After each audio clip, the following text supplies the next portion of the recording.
most of them believed the earth was flat. Then one day, a map maker named Christopher Columbus had an idea. Do you know what? I think the world isn't flat at all. I think it's round like a ball. Did you hear what he said? Did you hear what he said? He said that the world is round. Oh, he's crazy, man.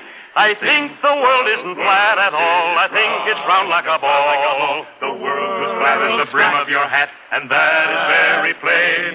I know that I'm right. Oh, I know that I'm right when I say that the world is round. Oh, I'm right. I'm right. My thinking is sound, and I'll prove the world's round. It won't take very long.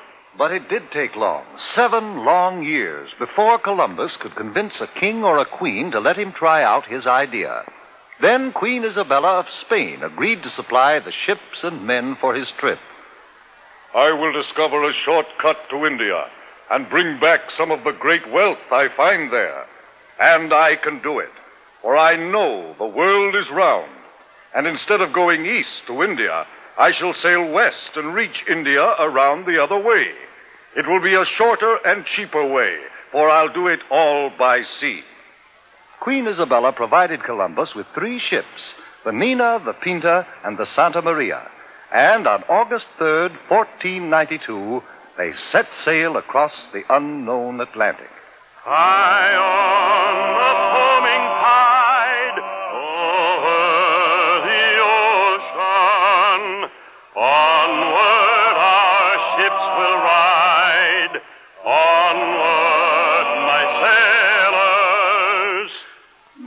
The ships sailed onward, but 2 long months after they started, there was still no sign of land ahead. Turn back, Columbus! Turn back, Columbus! We'll not turn back until we find India. Onward, men!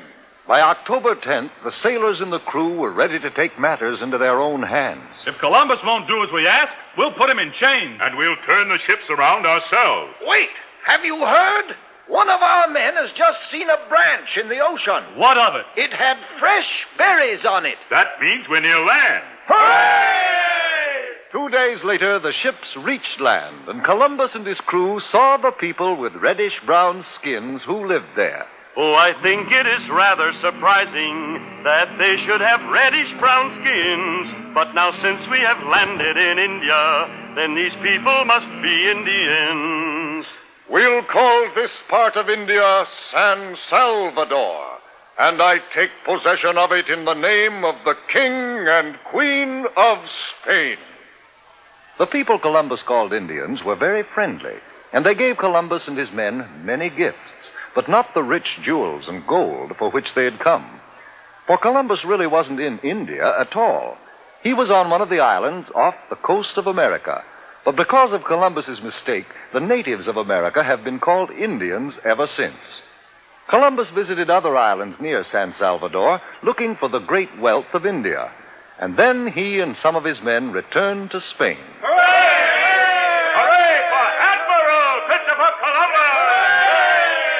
Columbus had no trouble getting ships and men for his second voyage, but he still hadn't the slightest idea that he was headed for the vast continent of America, and that he would have had to cross it and sail over the Pacific Ocean before he could reach India by traveling west.